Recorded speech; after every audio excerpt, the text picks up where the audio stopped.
This podcast, produced by 18 to 25-year-olds, was entirely recorded in the year of 2020, over Zoom calls, down the phone, and through WhatsApp voice messages.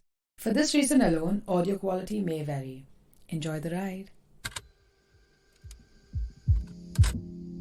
This is the higher frequency. The COVID-19 pandemic has completely changed our day-to-day lives in 2020, with social distancing, curfews, and no mass gatherings being able to take place. The way we exist socially has been turned all the way upside down. Social distancing. Lockdown. Into lockdown. COVID-19 pandemic. It was so frustrating. All that stress. As young music fans, the idea of sweaty clubs and cosy venues are now the stuff of fantasy. However, music scenes from around the UK have gotten creative in enduring and even thriving in new ways. Today on the higher frequency, we are checking in on two scenes from across the UK. Starting in Glasgow, our correspondent Kara will be reporting on how the Glasgow busking scene has adapted under COVID-19 restrictions. Then I, Harry, will take us all the way down to Brighton to explore the innovative ways artists and DJs of the Brighton queer scene are creating art and virtual events for our community. The COVID-19 pandemic has devastated the UK and international live music sector, which has effectively been on shutdown since March, where began the cancellation of festivals, tours and gigs, and the struggle of music venues up and down the country. Yet while the majority of the live music sector is still under tight lockdown restrictions, in June, buskers were allowed to make their return to Britain's streets. The city of Glasgow has a particularly rich and vibrant busking scene. Over the years, it's attracted world-class performers including Neil Young, Passenger, Tom Walker and Emily Sandé, who have each taken to the city's streets and entertained its music-loving crowds. In normal times, local musicians hoping for their big break are often up at the crack of dawn to reserve a busking pitch on the city's famous Style Mile and busy street, Buchanan Street. We've been talking to members of Glasgow's busking community to find out about how it's adapted and changed in the era of coronavirus.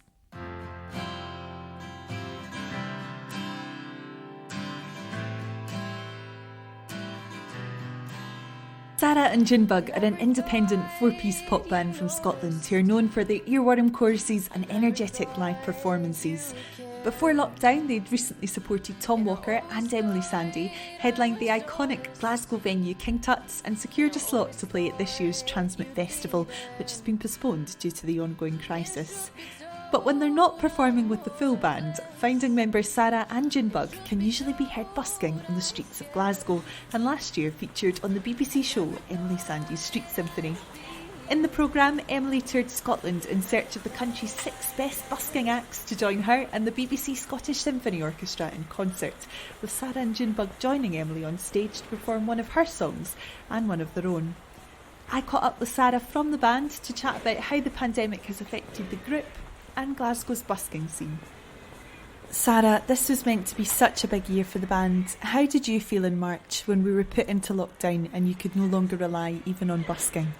Well, looking at the news at the time, like on the lead up, like knew it was kind of inevitable. Like we just expected them all to kind of get postponed and cancelled. And even though they've said that things are going to just be postponed to the next year, with it lasting as long as it's lasting, like I highly doubt festivals are going to be the same. But as it stands, we're still on the like list for next year's Transmit and the other festivals we're meant to play for. But it was definitely a shame because we were meant to go on tour, had sold out the Glasgow day and we were selling our tickets in the Edinburgh. In June, buskers were allowed to return to the streets. Have there been any changes to Glasgow's busking scene? Are people more appreciative of your music because they have less access to live performances? Well, I think it's a bit of a mixture because you've got half of the population who are like chuffed to bits to hear live music because all the gigs have been cancelled, and then you get the few percentage of people that will moan and groan about it because they think it's a danger and we're going to spread COVID.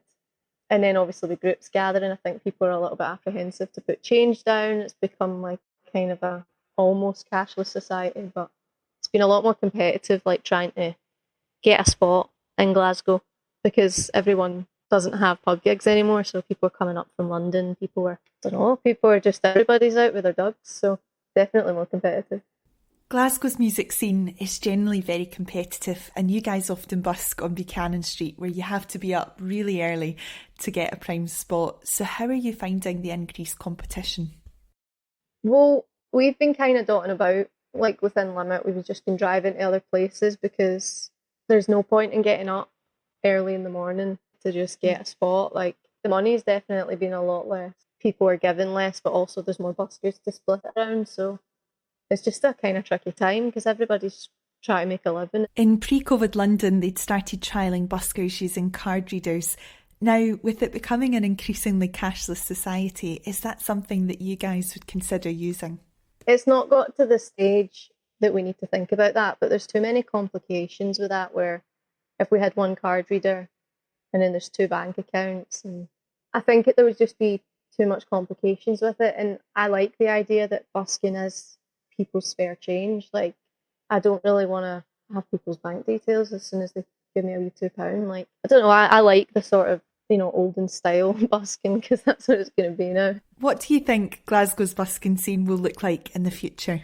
Well, it's always changing, isn't it? Like, when we started, we were the little new faces, and now I feel like we're the old dogs. Like, I think it's just going to keep changing. There's some good new bands coming in, new singers, and everyone's really good at what they do. It's just, there's more variety, but I think, I don't know, like, it could go one of two ways. People will keep doing what they're doing and it'll stay as busy, or a couple of people will branch off to get, air quotes, a real job, so that they're more like financially stable, or their definition of that. But you really can't predict it. I don't think you can predict anything at this time. Throughout lockdown, you've written, recorded and released a new single, Wasted Time. Can you tell us a bit about that? We were fortunate enough to have the equipment that we could do some home recording, and Wasted Time is written by Junbug, and we were just going over the songs for like a little demo CD that we give out when busking, and we were like, why don't we just record it with the whole band and do it as a charity single? So we're doing it for Tiny Changes charity, which is set up in memory of Scott Hutchison, because during lockdown, everybody's mental health was completely frazzling. So it's just a nice wee opportunity to give back, because if we didn't spend money making it, we don't want to make money with it. You know what I mean?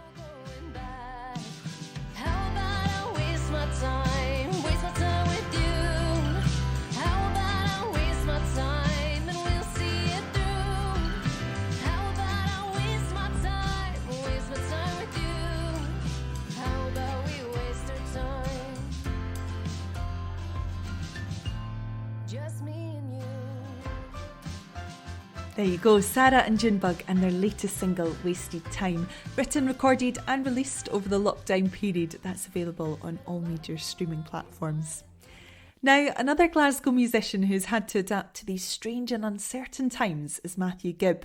Matthew is a singer-songwriter who started his music career busking and has went on to win the prestigious Jim Diamond Award for Best Young Scottish Musician, performed on a number of TV shows and even played live on Radio 1. He's a crowd-pleasing entertainer who's proved to be a popular act on the local gigging scene, performing events and in the city's pubs and bars. Matthew, you're someone who's normally very active on Glasgow's music scene. Can you tell us a bit about how you've had to adapt to the current climate? To be honest, my role in the 2020 lifestyle, let's just put it that way, has really diminished in terms of a musical sense, because most of my work done musically was through live performance, and I'd be out every weekend playing gigs in venues, pubs, bars, clubs even. The change in the entire landscape of the music industry in the UK has meant that all of that is unfeasible at the current moment in time. So I've really found myself having to go back to my roots, I guess, because I started out busking. Have there been any changes to Glasgow's busking scene that you've noticed since you returned to the streets? Everybody just seems to act as if their world hasn't changed, especially people that busk all the time, whether it be COVID or no COVID. Everybody's they're just getting on with their lives, and I think it's actually quite inspiring, because in the face of such a world changing event, everybody's just trying our best to carry on regardless. We were speaking to Sara from the band Sara and Junbug, and she said that one difference she's noticed is that it's much more competitive because, as you say, so many musicians are turning to busking because that's their only outlet for performing live music. Have you found that at all? We went to Dundee one day, me and Maria Macaviti. There's 3 busking pitches in Dundee, and it's like council recognised, so you can busk in one of 3 places. I think they're about 100 metres away from each other, and I was told by Maria that it was going to be busy, so I just went in expecting that. I grabbed the spot, and we were lucky enough to get what a lot of people would call the best spot for that day. But Sara and Junbug decided to hop along that day, and they got the second spot, and their friend Liam Doyle got the third one, which left a few of the Dundee local buskers pretty disgruntled when they came in and realised that all the busking spots were taken, to the point where they tried to bully us off the spot, and they didn't really get too far with it. Despite the fierce competition you describe, have there been any moments of collaboration with other buskers during this time? Totally. You can have jams with anybody. I've found myself jamming with Maria, with Mary Jane McIver, Awkward Family Portraits. That was an incredible day out that we had, and we shared that pitch for the whole day. And at the end of one set, as we're switching over, I'd get a cheeky song in with the guys, and it's incredible because we're just going totally off the cuff. That really brightens up the day. So far, we've spoken to local musicians about their experiences of busking during the pandemic, but we couldn't do a podcast on Glasgow's busking scene without speaking to the one and only Carolyn Sleith. Carolyn single-handedly runs Buskers of Glasgow, a not-for-profit organisation that promotes the city's buskers to a wider audience through an Instagram and Facebook page, the latter of which has a huge reach with over 44,000 likes and nearly 80,000 followers. Each day, Carolyn uploads recorded videos or live streams for people to enjoy, and while these have proven to be a hit during normal times, they've become a much needed distraction for some during this time. March was really bad. We were all told to go indoors and not come out at all. We were allowed out for 1 hour every single day for exercise, and I used to take that religiously, you know. I'm still working for the NHS, so we were really stressed and panicked. There was a lot of intense activity, not all of it very well organised or controlled. So I was still holding down a full-time job. With all the stress that entailed, I was also doing it from the house. Normally what I would do at lunchtime is go out and go down Buchanan Street, listen to my friends, video them, and then maybe do the same again at 5 p.m, you know, maybe catch some of the ones that fetch up later on. And all that stress and anxiety and panic, there was just no outlet because I couldn't get out. There was no buskers out anyway to play for because there was no audience, because everything was shut down, you know, shops were shut, transport was shut, restaurants and bars were all shut, so nobody was out at all. But it meant that was a huge chunk of my life just stopped. I'm a bit of a hoarder. Lockdown wasn't a complete surprise, right? It didn't come out of absolutely nowhere. In the fortnight before, I saved as many videos as I can. I mean, I've always got a few videos in my phone anyway, just in case of bad weather. So I kind of eked them out. I would post 1 a day throughout the time. And that I mean, if you look back, you'll see that there's probably only 3 or 4 artists actually featured at the early stages of lockdown, because that's all I really had. Yeah, I continued to post every single day, I think. I don't think I missed a day. At the height of lockdown, you did a really amazing thing where you organised an online event called Busker Fest. Can you tell us a bit about this?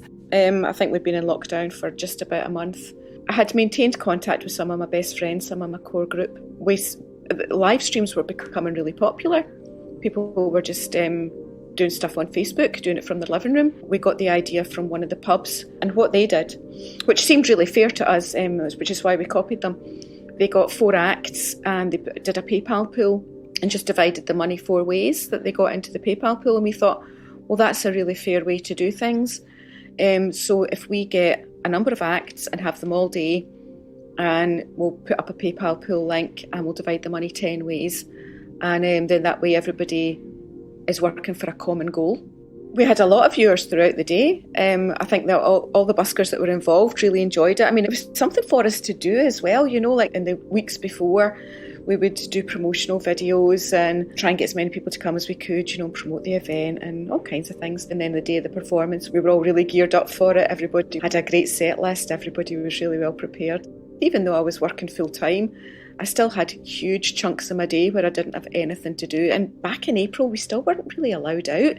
It was a great day. I had a really good day. I took the phone with me to the park on the day, you know, and just listened to the gig. And we made a bit of money and we had a good time.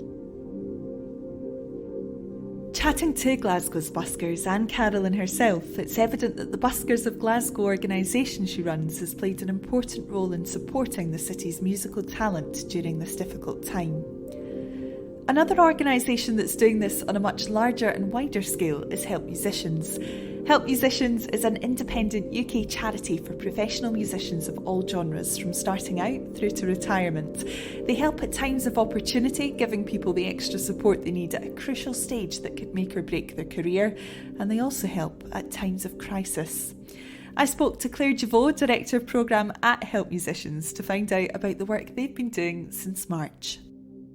Can you give us an overview of the main services Help Musicians offer and an example of how that can make a big difference to the individual musician?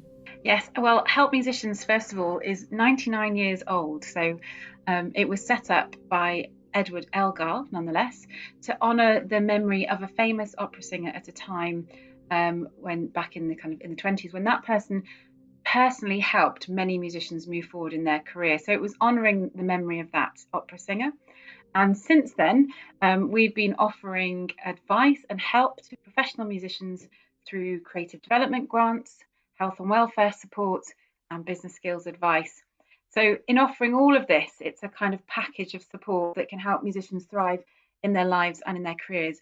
And it can make a huge difference to a musician at any point in their life or career, whether it's helping them to move forward or to transition from leaving university and starting out, or even kind of put, the stage of their professional career when they want to change direction, or even later on in life as they're older musicians thinking about retirement, if there is such a thing in music. In terms of demand for your services, to what extent has that increased during the coronavirus period in comparison to normal times?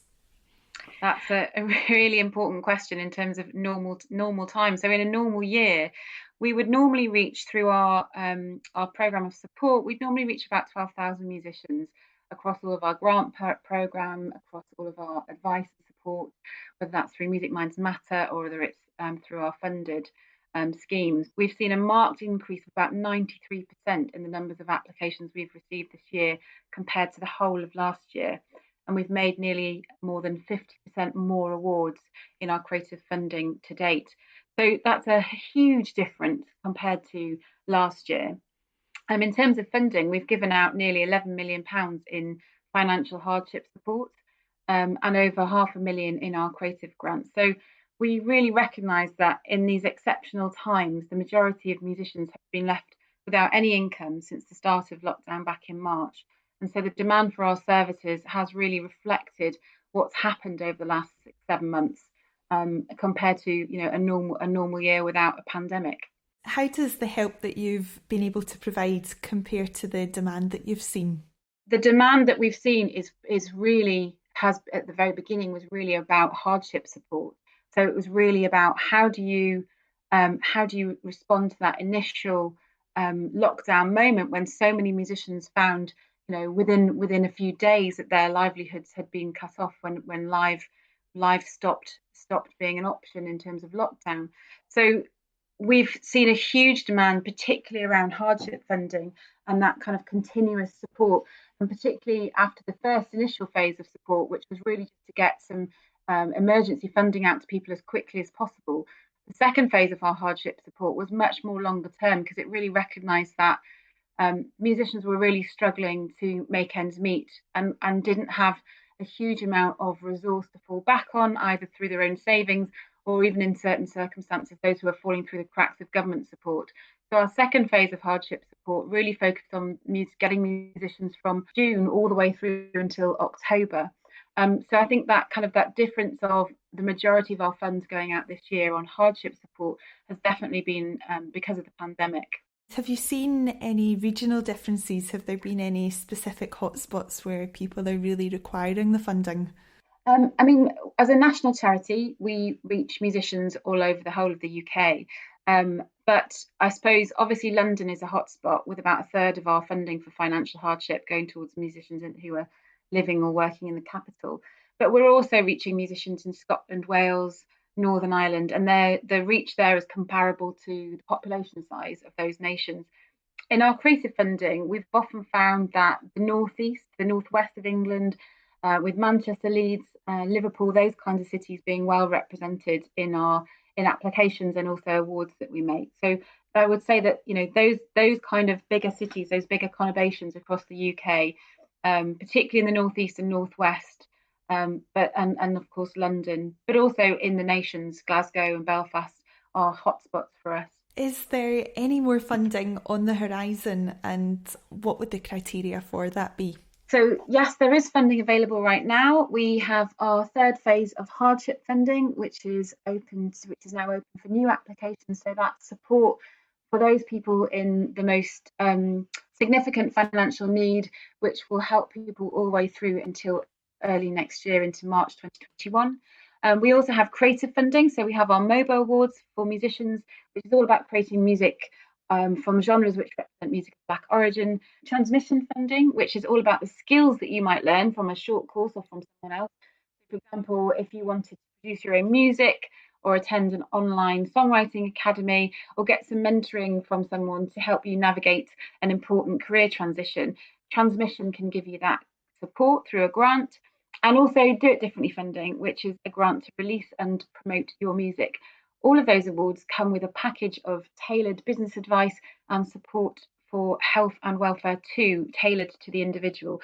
So we recommend that you go to our website and check out all of those funding programmes. And if you want to ask any questions, there are always FAQs. There's always some tailored advice sessions that you can attend, particularly for our creative funds.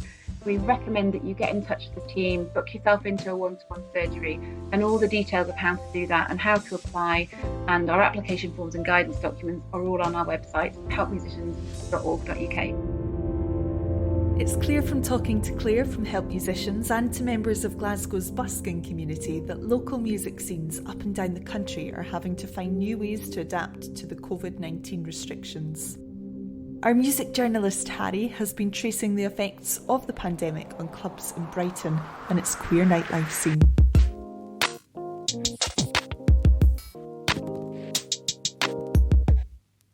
Brighton is considered a queer haven along England's south coast, and a focal point of a thriving queer scene is its nightlife.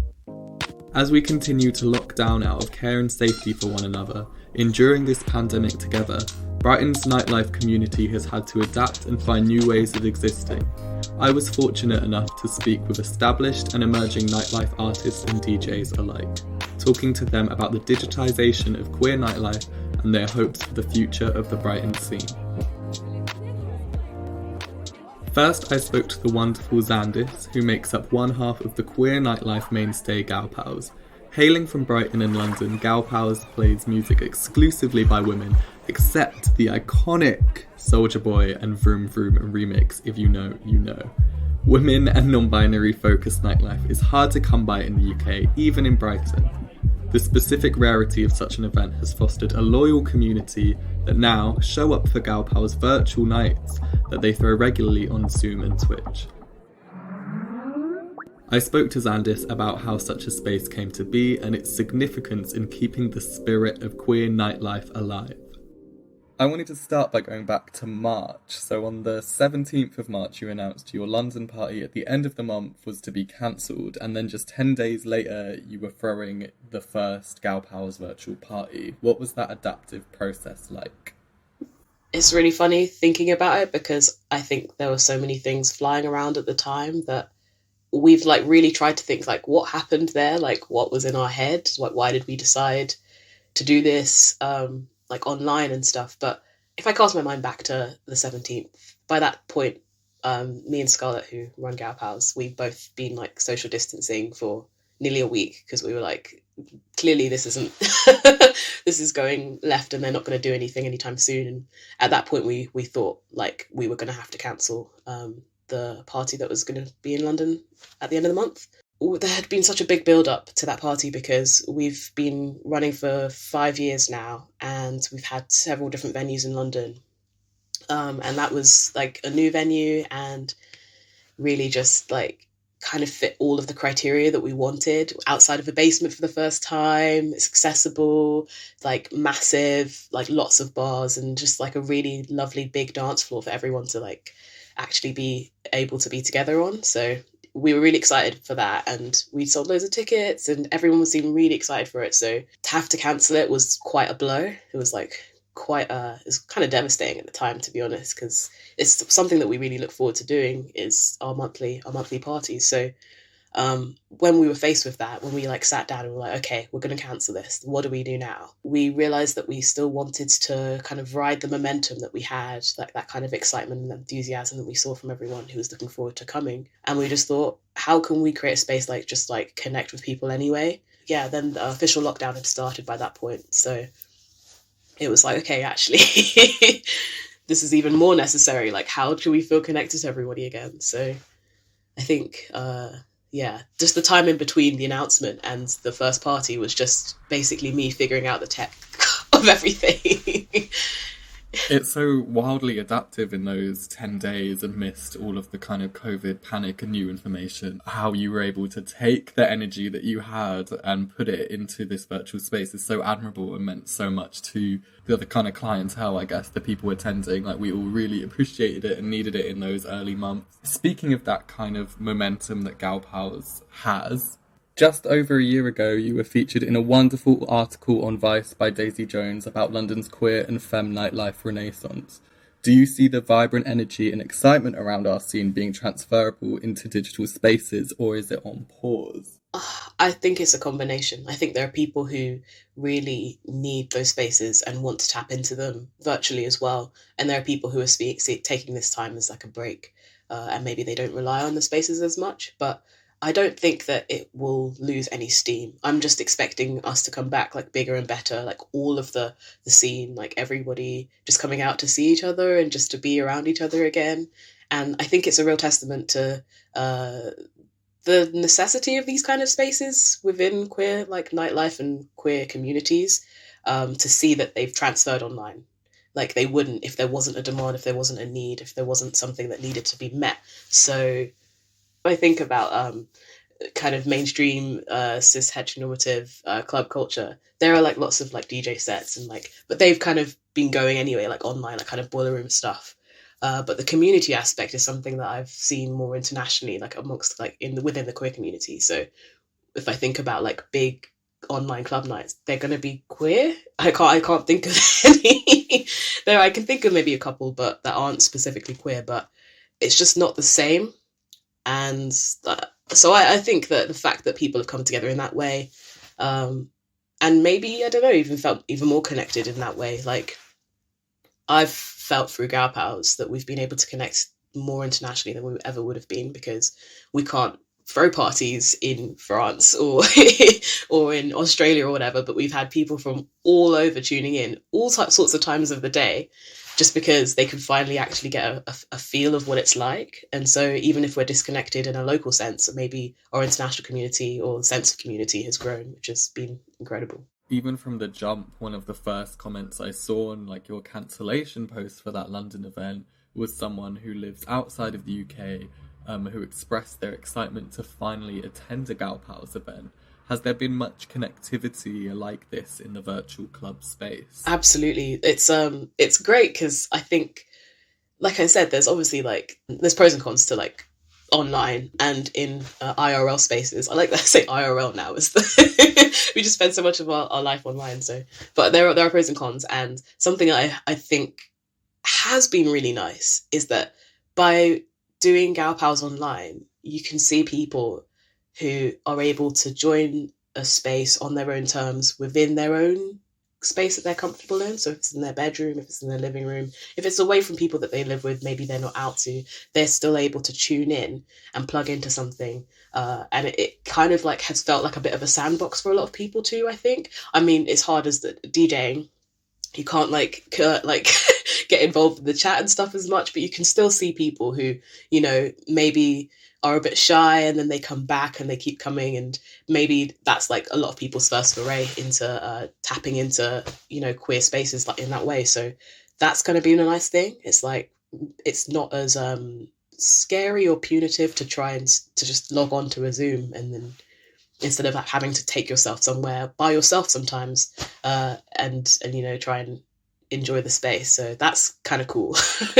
The energy of the last one that I went to, at least, like, people were going mad. Like, it was incredible. So thank you for facilitating that madness. I think we all That's need okay. it. You guys at Gal Pals do amazing work that's really admirable, of making it a safe and inclusive environment with your pin pals, and kind of your anti-harassment work is amazing. But in club spaces, there's always a risk. Like, you never know what's going to happen. Like, someone will have a bad night no matter what the space. So there can never truly be 100% safe space in a club environment. But in the virtual space, we can create that. We're in the comfort of our own homes, you know, in our bedrooms. There's a safety there, and like, you can just log in, log out whenever you want, and it's just, you grant access to who is allowed in the space. You have more control in the situation. And also we've like had so much feedback as well from like disabled people who've been able to come in a way, or experience it in a way that they haven't before. And like, that's also something that I just really feel really like, I'm really happy that happened, because it means that there are elements that I want to be able to continue once we are able to return to the club. So if there's a way that we can get some pin pals and we can do like a live stream of the set that we're playing in the club and still create a Zoom space for people, then people can still tune in. Yeah, completely. I think it's so exciting how these virtual club spaces have really changed access for nightlife. Like, I know events like Queer House Party and interviews I've heard with them, they've said they're going to do this forever now, like make sure that there's a virtual component to any nightlife event they put on, which I think is so amazing for the access it grants. I wondered, from my experience of the virtual club, I get so engrossed in my screen, like get a little bit drunk, get very carried away, and then it just ends. There's no walk home to sober me up or anything like that. I just wondered what that experience is like, the kind of coming down from it after the adrenaline of the virtual club night, what that's like for the host. Usually just very sweaty, because it's just so, but I think it's all the lights too, because we have like this Wi-Fi light bulb that changes colour, and we have like the disco lights, and it's just gets very warm in the room because you're also dancing a lot. I've actually quite enjoyed just the very short walk to my bed after a set. That's like the one novelty that I won't miss, or I will miss. What would you say the kind of major differences are between the virtual and the club space? Feels so different to DJing in the club. In the club, you have that feedback. You see people dancing in front of you, and it's a much smaller screen, and I can tell that people are dancing, but I'm also trying to focus on DJing. And I think that it produces a different kind of thing, because you usually, when you're on a Zoom call, you're like attentive and you're trying to pay attention to what's happening. But when you're just playing out to people, I still have that thing of wanting to see what people think. I want to talk to people. Everyone's having like just bants on the chat, and I just want to get involved. But I'm also like, I also have to play. So thank you so much to Xandis for speaking to me. Gal Pals will continue to throw their parties throughout the long, cold winter months. Just go to @GalPals on Instagram to find out when their next party is. I very much enjoy existing in the digital realm. I think it's something that I'm very glad to be alive during. So much current music journalism has been focused on how those already known in the industry, established in their scene, have adapted their craft and livelihood under the pandemic. But what about the emerging artists on the scene? I spoke to electronic art witch Vascha about what it was like to have their live debut just before lockdown and the increased digitisation of queer art. It was 10th of March, which was 10 days before lockdown happened, and I think everyone was really excited afterwards because it was an after party for a queer art gallery opening, basically. So it was just a showcase of lots of different type of queer talent in the city, and loads of people came together. And then, a week later, it was like nothing would ever happen again. And so, I'm really hoping that the excitement can be picked up.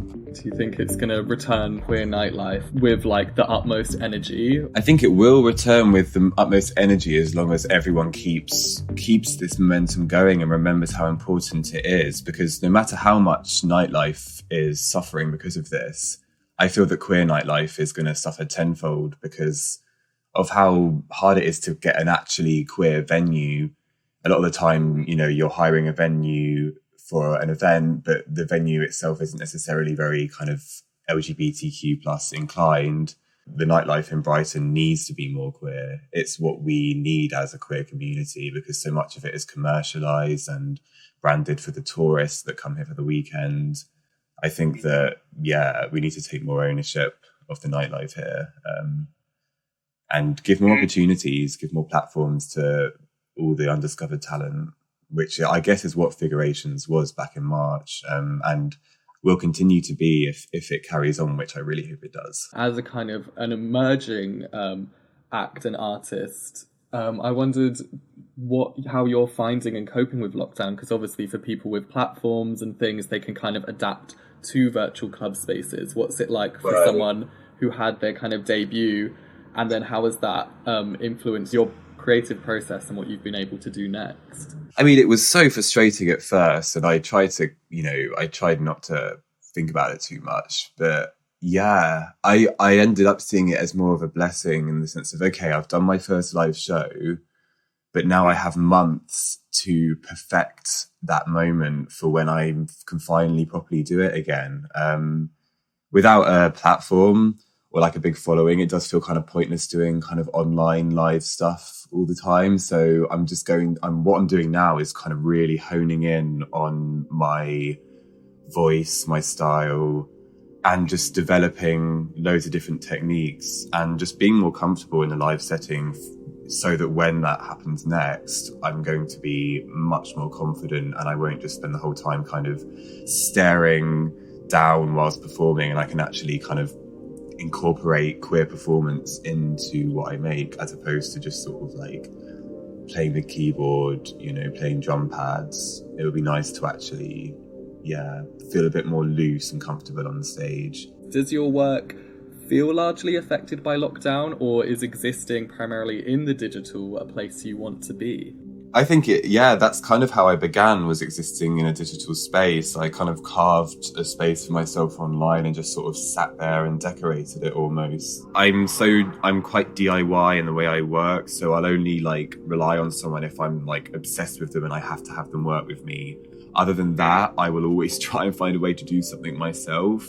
But without the live scene, it does kind of feel like you do all this stuff and then it's like, what's it for? Because essentially there's nothing quite like feeling the music in your body and being around other people that enjoy that music. It does kind of feel like the ultimate reason why you make music in the first place. However, like visually with like my films and stuff, you can't make mistakes. It's whatever you make it. Having debuted your live show in the Brighton scene, do you have any hopes for the future of the scene while the venues remain closed, or when they eventually reopen? What I would like to see in our city is a more consistent scene, and maybe some venues that are kind of queer reliable, so that you can go there and it's always going to be not only an exciting queer time, but also I think that a lot of the time in Brighton, you go somewhere and you know exactly what you're going to get. But the after party for Figurations was quite a shock to a lot of people that went, and I love that. It was a shock to me as well. It was really cool to see people dancing to my music, because I didn't know that the music I made was dance. What I would like to see is for that to be just much more regular, and for the nightlife here to actually cater to the queer community and not just be upheld by it. Can we expect any new music on the horizon from Vascha? Yes, very soon there will be a sort of mixtape of just sort of like unfinished music.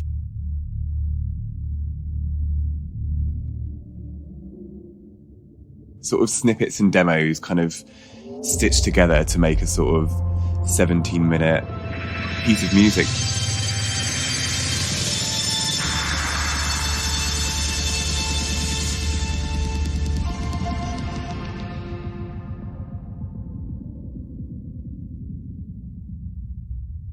If the tantalising sounds of Vascha have piqued your interests, be sure to follow them on Instagram at infraredgoth, stream their music on Spotify, or buy it at vascha.bandcamp.com.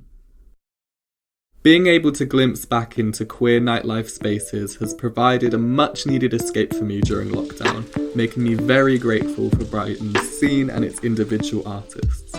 Beyond those I've spoken to, the beloved monthly party Polyglamorous is adapting to a sit-down drag extravaganza.